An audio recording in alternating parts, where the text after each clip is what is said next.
बच्चों, आज के इस वीडियो में आपका बहुत बहुत स्वागत है। पुनरावृत्ति चल रही है और व्याकरण की पुनरावृत्ति में क्रिया पढ़ा रही थी, जबकि इसके पहले के वीडियो में क्रिया की परिभाषा, उसके भेदों की चर्चा मैंने आपसे की थी। साथ ही साथ संरचना के आधार पर क्रिया के भेदों को मैंने लिखा था, जो मैं बोर्ड पर एक बार आपको याद दिलाने के लिए लिख देती हूँ कि उसमें कौन कौन सी क्रियाएं होती हैं संरचना के आधार पर। तो संरचना के आधार पर क्रिया भेद तो कितने होते हैं। पहले मैंने जो मैंने आपको बता दिया था, पहले उसकी चर्चा कर दूं। सबसे पहले मैंने आपको सरल क्रिया, जो कि बिल्कुल आसान होती है, जिसमें हम ये बताते हैं कि एक कर्ता और एक क्रिया से वाक्य बन जाता है, जिसमें हम कहते हैं राम जाता है, मोहन खाना खाता है इत्यादि। एक कर्ता और एक क्रिया से जितने भी वाक्य बनते हैं वो सरल क्रिया होती है। दूसरा होता है संयुक्त क्रिया। संयुक्त क्रिया मैंने आपको समझाई थी कि संयुक्त क्रिया में जितने आपके अंग्रेजी में जो कंटिन्यूअस वाले वाक्य होते हैं, संयुक्त क्रिया में हमेशा कंटिन्यूअस वाले जो वाक्य होते हैं वो आपके प्रयोग होते हैं। कर रहा है, कर रहे हूँ, रहा रही रहे वाला, और चुका चुकी, कर चुके हैं कर। तो इसमें देखिए कितनी प्रकार के जो क्रियाएं होती हैं, जुड़ता है। जैसे मैंने कहा कि सो रहा है, अगर हम आपको कहते हैं सो रहा है, अब देखिए यहाँ पर तीनों अपने में क्रिया है, सोना, रहना और होना।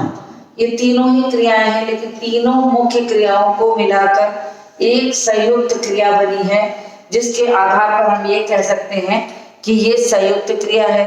इसमें दो तीन क्रियाओं को, जब आपको क्रिया के साथ धातु पढ़ाए थे तो मैंने बताया था कि इनमें से बहुत सारी संयुक्त क्रिया में, समापिका क्रिया में आवश्यकता पड़ती है।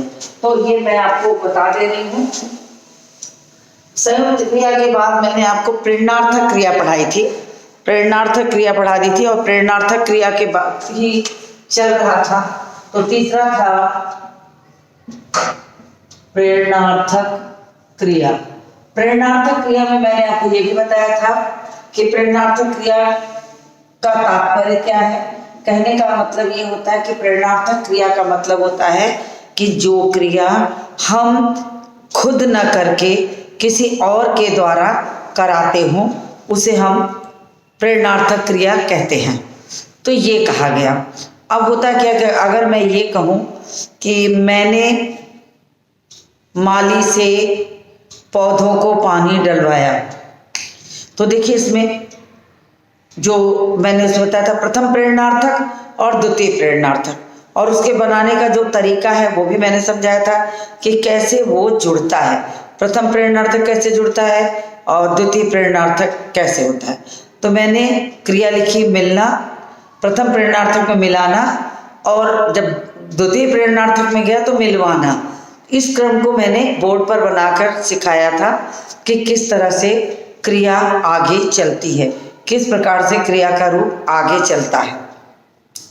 तो करना, कराना, करवाना, लिखना, लिखाना, लिखवाना, जो चार्ट मैंने आपको बोर्ड पर बनाकर सिखाया था और आपने उसे उतारा होगा या उसे देखा होगा तो अच्छी तरह जानते हैं। तब आज आपकी बारी आ गई, प्रथम प्रेरणार्थक और द्वितीय प्रेरणार्थक खत्म होने के बाद अब बारी आ गई कि आपको मैं नाम धातु क्रिया बताऊं।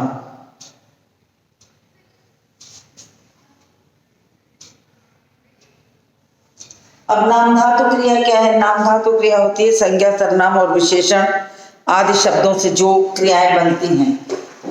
ध्यान दीजिएगा, नाम धातु क्रिया हम ये तीनों पढ़ चुके हैं, ये पढ़ लिए हैं, ये पढ़ लिए हैं और ये पढ़ लिए हैं। अब चौथे नंबर पे आता है नाम धातु क्रिया। अब देखिए, नाम धातु क्रिया कहने पर एक शब्द आ रहा है, इसमें नाम लिखा आ रहा है। तो नाम कहने का मतलब कि संज्ञा, सर्वनाम और विशेषण तीनों से जो जो शब्द होते हैं तीनों के, जब वो क्रिया के रूप में परिवर्तित हो जाते हैं तो उन्हें हम नाम धातु क्रिया कहते हैं। जैसे बात शब्द है, बात शब्द से बनता है बतियाना। तो इस तरीके से जो शब्द आते हैं वो हो जाता है नाम धातु क्रिया। तो मैं उदाहरण लिखती हूँ बोर्ड पर। जैसे शब्द है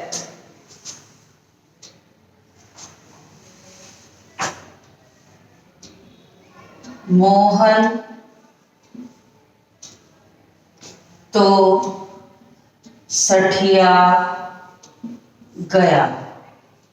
अब ये सठियाना शब्द जो आया है ये नाम धातु क्रिया है एक तरीके से, कि 60 साल की उम्र की बात की जा रही है और उसको क्रिया में परिवर्तित करके आपको बनाया। मोहन तो सठिया गया। दूसरा वाक्य है ममता का बेटा ममता का बेटा तुतलाता है,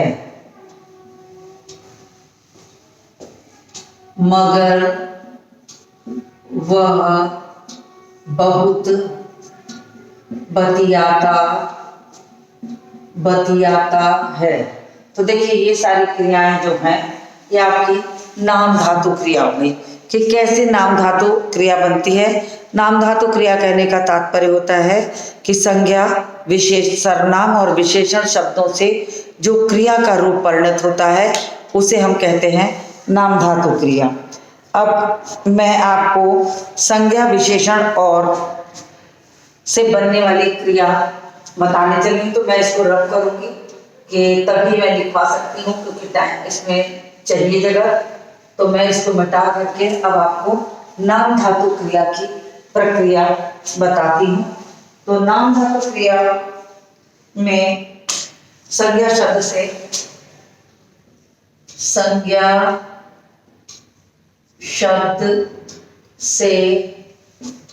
बनने वाली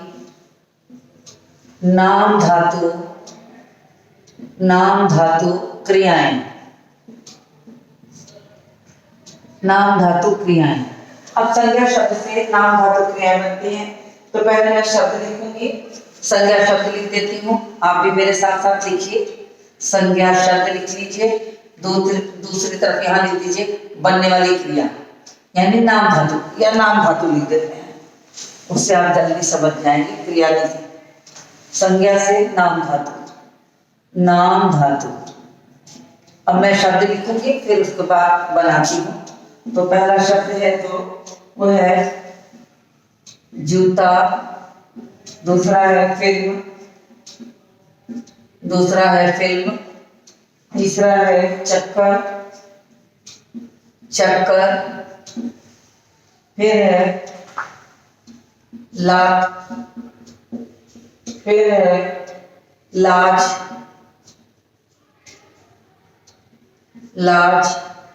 उसके बाद है हाथ, फिर बात, फिर झूठ। ये शब्द है। आपको परीक्षा में आपको पूछा जा सकता है कि शब्द देखिए कि आपको इन शब्दों से नाम धातु क्रियाएं बनानी है, कैसे बनेगी। अब देखिए कैसे बनेगी का शब्द आता है तो ये सारे शब्द जो हैं आपकी क्या है, संज्ञा है। तो अब संज्ञा से कैसे बनेगा। शब्द है जूता तो हो जाएगा जुतियाना, फिल्म से फिल्माना, चक्कर से चकराना, लाज से लतियाना, लाज से लजाना, हाथ से हथियाना, बात से बतियाना और झूठ से झुठलाना। टक्कर से टकराना। तो देखिए इस तरीके से आपकी जो नाम धातु क्रियाएं होती हैं वो बनती चली जाती हैं। तो आपको नाम धातु क्रिया का मतलब समझ लेना चाहिए। वे क्रियाएं जो संज्ञा, सर्वनाम और विशेषण के द्वारा बनती हैं उन्हें हम नाम धातु क्रियाएं कहते हैं। उसके बाद है अब सर्वनाम शब्दों से देख लेते हैं। सर्वनाम शब्दों में क्या है? सर्वनाम से नाम धातु, उसमें क्या है? अपना शब्द है, बन जाएगा क्या? अपनाना। तो अपना से अपनाना शब्द बन जाएगा। फिर विशेषण में शब्द आ गया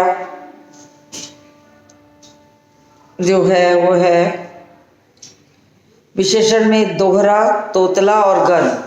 विशेषण शब्दों से बनने विशेषण, विशेषण से नाम धातु। विशेषण से नाम धातु होती है तो क्या बंद है शब्द? दोहरा, तोतला, दोहरा, तोतला और एक शब्द है गर्म। अब इसका कैसे बनेगा? दोहराना, तोतलाना, गर्माना।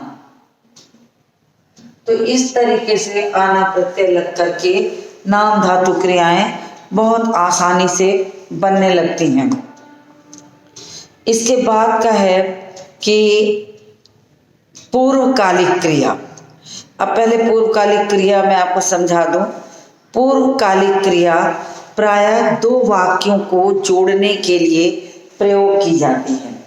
मैं अगर कहूँ कि एक काम आपका समाप्त नहीं हुआ है और दूसरा कार्य भी हो रहा है, जो ऐसे वाक्य होते हैं उन वाक्यों में कर, करते ही इत्यादि लगाकर एक साथ जोड़ा जाता है, लेकिन पूर्वकालिक क्रिया उसके साथ जुड़ी होती। कैसे अगर मैं आपसे कहूँ कि वह पढ़ते पढ़ते सो गया, तो पढ़ना आपस में भी एक क्रिया है। पढ़ते पढ़ते सो गया, तो पढ़ते पढ़ते अभी सोने की प्रक्रिया भी नहीं हुई और पढ़ने की प्रक्रिया चल रही, उसके बाद आ रही सोने की। तो ये पूर्वकालिक क्रिया होगी उसकी पढ़ना, और समापिका क्रिया होगी उसका सोना। तो इस तरीके से देखा जाए तो आपको पूर्वकालिक क्रिया की पहचान आसानी से हो जाएगी। मैं इसको किनारे रख रही हूँ, आप इसका स्क्रीनशॉट ले लीजिए, मैं रब करूंगी।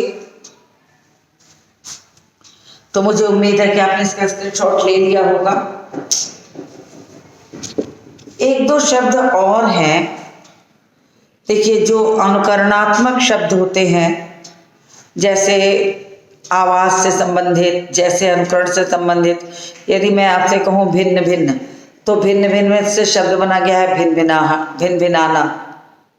तो ये शब्द भी अपने में अलग है। हिन हिन शब्द से बना है हिन हिनाना, तो ये भी एक तरीके की नाम धातु क्रिया ही है। थर थर शब्द से थर थर्राना, टिमटिम से टिमटिमाना और छल छल से छल छलाना।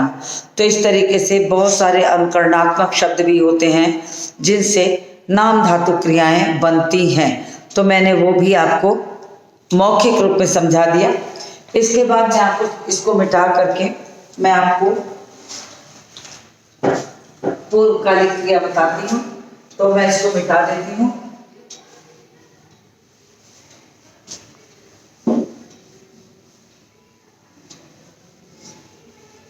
क्रिया संरचना के आधार पर जो क्रिया के भेद हैं, प्रायः उसको जानना इसलिए आवश्यक है कि आपको भाषा की बात के प्रश्न, कुछ ऐसे प्रश्न भी आते हैं जिन प्रश्नों को यदि देखा जाए तो आपको उसे जानकारी रहेगी तभी आप कर सकते हैं।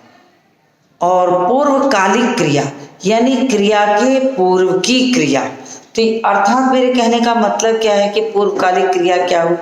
एक क्रिया मुख्य है, लेकिन उस क्रिया के पूर्ण होने के पहले आपको उसके पहले एक क्रिया और चल रही है। नहाकर खाना खाएगा। अगर हम आपसे कहें कि मोहन नहाकर खाना खाएगा, तो मैं इसको बोर्ड पे लिख के आपको समझा देती हूँ। मैं पहले यहाँ हेडिंग डाल देती हूँ, जो इसका 5वां भेद है, पूर्वकालिक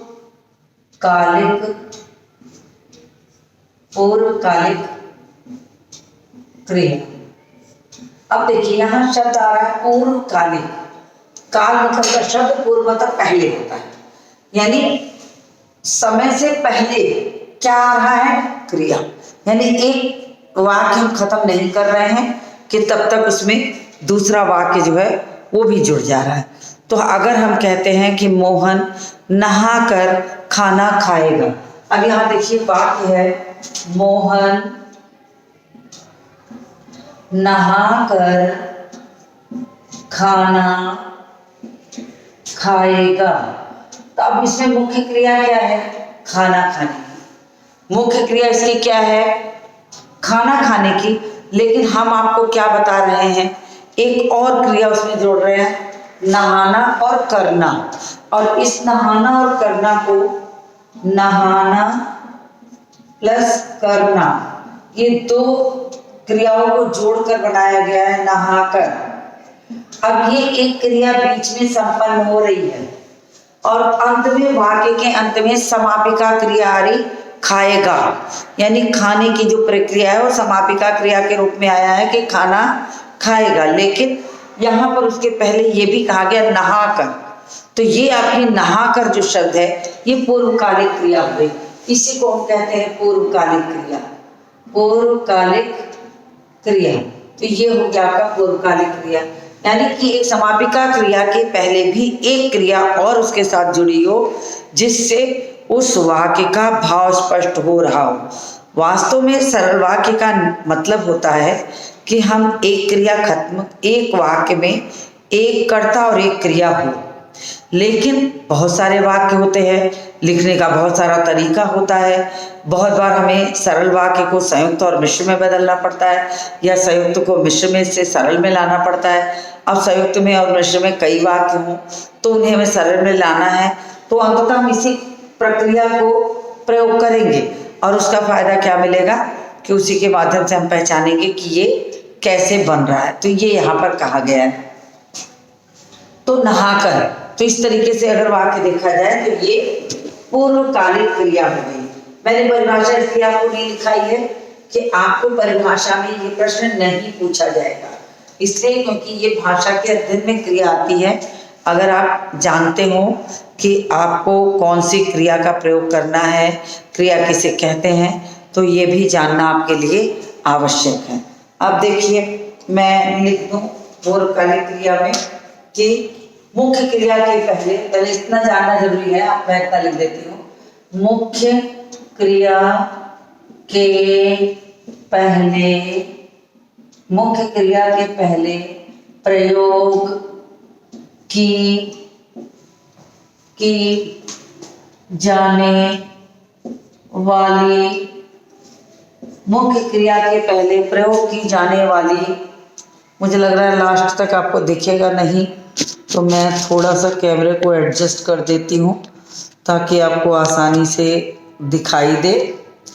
तो यहाँ है कि प्रयोग की जाने वाली, मुख्य क्रिया के पहले प्रयोग की जाने वाली क्रिया को हम पूर्वकालिक क्रिया कहते हैं। तो यही है पूर्वकालिक क्रिया, जो मैंने अभी उदाहरण में आपको दिया था कि मोहन नहाकर खाना खाएगा। तो नहाकर जो है वो उसकी पूर्वकालिक क्रिया है, और नहाकर अभी वो क्रिया खत्म नहीं हुई है और अगली हो जा रही है कि खाना खाएगा। भले वो फ्यूचर टेंस में है तो क्या, भविष्यत काल में है तो क्या, लेकिन क्रिया उस क्रिया के पहले की ये क्रिया है, तो इसलिए इसे पूर्वकालिक क्रिया कहते हैं। दूसरा है वाक्य, वह नाटक देखकर, पहला वाक्य है वह नहाकर खाना खाएगा, वह नहाकर खाना खाएगा। उसके बाद हो जाएगा वह नाटक देखकर हंसने लगा, हंसने लगा। अब देखिए इसमें भी हंसना मुख्य क्रिया है, लेकिन किसी एक क्रिया बीच में और चली, देखने की क्रिया, देखकर। तो क्या देखकर? नाटक देखकर। तो देखकर भी एक क्रिया है, तो ये भी इसकी पूर्वकालिक क्रिया है। नहाकर अभी पूर्वकालिक क्रिया है। उसके बाद है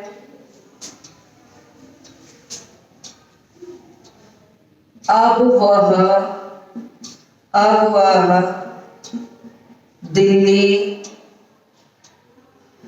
वह दिल्ली जाकर ही परीक्षा देगा। तो हुआ क्या कि अब वह दिल्ली जाकर परीक्षा देगा। तो इसमें भी देखिए परीक्षा देने की एक प्रक्रिया चल रही है, और उस परीक्षा देने की प्रक्रिया में जो पहली पूर्वकालिक क्रिया आ रही है उसमें दिखा रहा है जाने की क्रिया, यानी ये मुख्य क्रिया है आपकी, और ये आपकी जो है पूर्वकालिक क्रिया है। यानी एक क्रिया समाप्त नहीं हुई है, साथ ही साथ उसमें आपकी दूसरी मुख्य क्रिया जुड़ी है। तो मुख्य क्रिया के लिए ये इसके पूर्व आने वाली क्रिया के कारण ही इसे हम कहते हैं पूर्वकालिक क्रिया।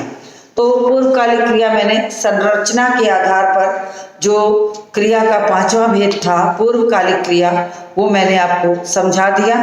तो मुझे उम्मीद है कि आपको उदाहरण के माध्यम से ये बात बिल्कुल स्पष्ट हो गई होगी कि पूर्वकालिक क्रिया किसे कहते हैं। तो आपको इतनी बात जानना आवश्यक है। अब मैं आपको कुछ और जरूरी बातें बता देती हूँ, जिसको कि आपके लिए ध्यानपूर्वक आपको जानना चाहिए। तो मैं इसके साथ भी जोड़ देती हूँ कि ध्यान देने योग्य क्रिया, ध्यान देने योग्य क्रिया से संबंधित बातें, यानी जो बातें आपको क्रिया पढ़ने के समय ध्यान देना आवश्यक है, या ये कहना चाहिए रिवीजन में भी जब क्रिया आपकी समाप्ति की ओर है तो उसका भी एक रिवीजन हो जाना चाहिए कि क्रिया में हम लोगों ने क्या क्या चीजें पढ़ी। तो सबसे पहली बात ये आपको जानना चाहिए कि जिन शब्दों से कार्य के करने या होने का बोध होता है उसे क्रिया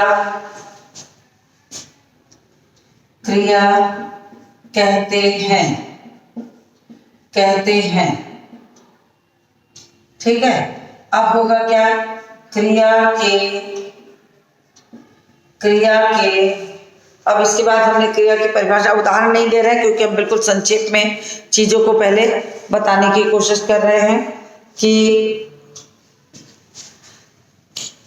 क्रिया के बिना कोई भी वाक्य, क्रिया के बिना कोई भी वाक्य पूर्ण नहीं होता। तो क्रिया के बिना कोई भी वाक्य जो है वो पूर्ण नहीं होता है, ये बताया जा रहा है। फिर हो जाएगा आपको कि एक चीज जो आवश्यक थी वो आप जान गए। इसके अलावा होगा कि अब कर्म के अनुसार, और ये एक दूसरी अभिरुचि, क्रिया शब्द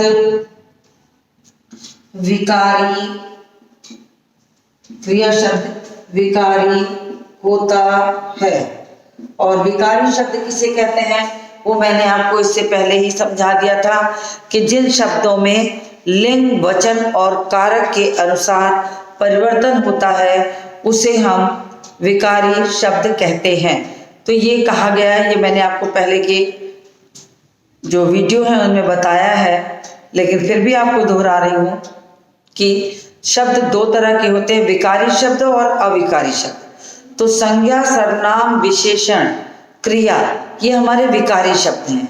और क्रिया विशेषण जो है वो अविकारी शब्द है, उसमें कोई विकार उत्पन्न नहीं होता लिंग वचन और कारक के अनुसार। तो आपको ये चीजें ध्यान में रखनी चाहिए। तो ये हो गया। उसके बाद विकारी होता है क्रिया। इसके बाद हम कहेंगे कि कर्म के अनुसार क्रिया दो प्रकार की होती है। तो कर्म के अनुसार क्रिया कितने प्रकार की होती है? 2 प्रकार की होती है। एक को कहते हैं सकर्मक क्रिया, और दूसरे को कहते हैं अकर्मक क्रिया। अब मैं यहाँ पर विस्तार में नहीं जाऊंगी, सिर्फ थोड़ा सा बता दूं कि सकर्मक क्रिया किसे कहते हैं और अकर्मक क्रिया किसे कहते हैं। तो सकर्मक क्रिया का तात्पर्य होता है कि कर्म सहित क्रिया, यानी जिन वाक्यों में क्रिया के साथ कर्म हो उसे हम सकर्मक क्रिया कहते हैं, यानी वो क्रिया बिना कर्म के संपन्न नहीं हो सकती। तो ऐसे वाले वाक्यों को हम सकर्मक क्रिया कहते हैं। लेकिन बहुत सारे ऐसे वाक्य होते हैं जिनमें कर्म की आवश्यकता नहीं होती, कर्म की अपेक्षा नहीं होती। ऐसी स्थिति में वो वाक्य क्या होते हैं? अकर्मक क्रिया। तो सकर्मक और अकर्मक जानने के लिए बहुत आसान सा है कि कुछ प्रक्रियाएं ऐसी होती है जिसमें कर्म की आवश्यकता नहीं होती, जैसे सोना, नींद की गुड़िया सोती है। अब गुड़िया सोती है तो उसमें किसी सहारे की जरूरत नहीं है, तो वहां पर वो अकर्मक हो गया। तो ये हो गया आपका सकर्मक और अकर्मक क्रिया। उसके बाद सकर्मक क्रिया के भी 2 भेद होते हैं। एक को कहते हैं एक कर्मक क्रिया, और दूसरे को कहते हैं द्विकर्मक क्रिया। तो देखिए, मैंने आपको क्रिया से संबंधित जो ऊपर के वीडियो में बाकी चीजें पढ़ाई थी वो मैंने यहाँ पर दिखा दिया कि ताकि आपको आसानी से समझ में आ जाए। आप इसका स्क्रीनशॉट लीजिए, क्योंकि अब इससे नीचे आपको नहीं दिखाई देगा, मैं किनारे हट रही हूँ। तो उम्मीद है कि आपने इसका स्क्रीनशॉट ले लिया होगा। तो मैं इसको रब करूंगी।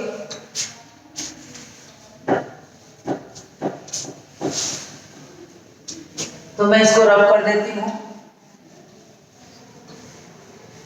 उसके बाद जो और बाकी बची चीजें हैं वो मैं आपको समझाऊंगी, क्योंकि मैंने अंत में आते आते क्रिया को पूरी तरीके से संक्षेप में करके आपको समझा दिया, ये कहते कि ध्यान देने योग्य बातें हैं। कहने का तात्पर्य संज्ञा, सर्वनाम और विशेषण अपेक्षाकृत थोड़े क्रिया की अपेक्षा ज्यादा सरल होते हैं, मगर क्रिया जो होती है थोड़ी कठिन होती है, इसलिए आपको दिक्कत आएगी। तो आपको क्रिया के इसका संक्षिप्त सा पुनरावृत्ति कहिए या उसके बारे में जानकारी कहिए, मैं आपको दे दें। फिर सकर्मक क्रियाओं में मैंने बता दिया कि एक कर्मक क्रिया और द्विकर्मक होती है। फिर उसके बाद आ गया संरचना के आधार पर। आखिरी बच गया था कि संरचना के आधार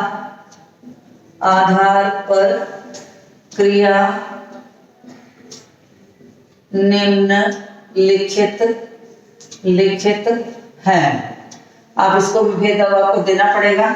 तो इसमें क्या है? पहला है सरल क्रिया, दूसरा है संयुक्त क्रिया, तीसरा है प्रेरणार्थक क्रिया,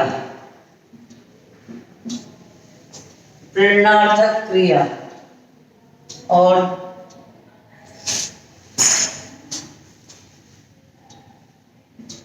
चौथा है प्रेरणार्थक क्रिया, और फिर चौथा है नाम धातु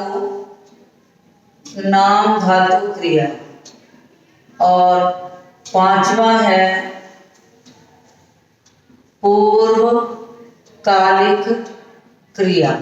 तो ये सब चीजें जो है आपकी मैंने अभी पढ़ाई हैं, इसलिए मैंने इसको संक्षिप्त सी पूरी क्रिया के जो टॉपिक है उसकी मैंने एक पुनरावृत्ति कर दी है कि वो आपको आसानी से याद हो जाए, कोई आपको कठिनाई न हो।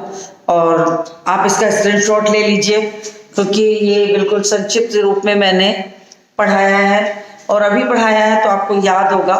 तो पूरी क्रिया का जो टॉपिक था यहाँ आके खत्म हो गया है। अब मैं आपको इसके आगे की जो व्याकरण की चीज़ें छूटी हैं, क्रिया से संबंधित काल है, जिस पर मैं जो कि क्रिया धातु क्रिया में तभी परिवर्तित होती है जब काल की जानकारी हो। तो आज के इस वीडियो को समाप्त करती हूँ और मिलती हूँ आपसे अगले वीडियो में।